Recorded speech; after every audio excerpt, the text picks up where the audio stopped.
انقلاب کا خیر مقدم ہیں۔ فلسطین کی حمایت میں یورپ میں مظاہرے، لندن میں سڑکوں پر اترے یہودی، کوپن ہیگ میں جن سیلاب۔ فلسطین میں اسرائیل کی جانب سے جاری نسل کشی کے خلاف دنیا بھر میں عظیم مظاہرے اور اسرائیل کے خلاف احتجاج ہو رہا ہے۔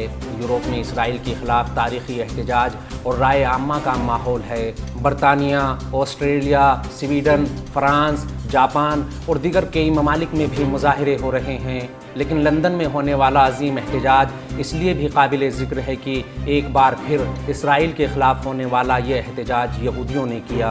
اسرائیل کی جانب سے فلسطینیوں کے قتل عام کے خلاف لندن میں رہنے والے یہودیوں نے احتجاج کیا۔ میڈیا کے مطابق لندن میں مقیم یہودیوں کی جانب سے کیے گئے احتجاج میں فلسطینیوں کے خلاف تشدد روکنے اور جنگ بندی کا مطالبہ کیا گیا۔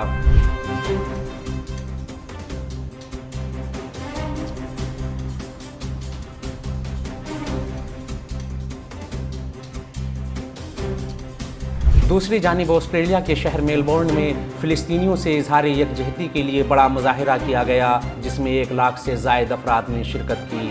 سویڈن میں سینکڑوں افراد نے پارلیمنٹ کے سامنے احتجاج کیا۔ ادھر پیرس میں نکالی گئی ریلی میں فرانسیسی اداکاروں نے بھی شرکت کی، جبکہ ٹوکیو میں بھی احتجاج کیا گیا۔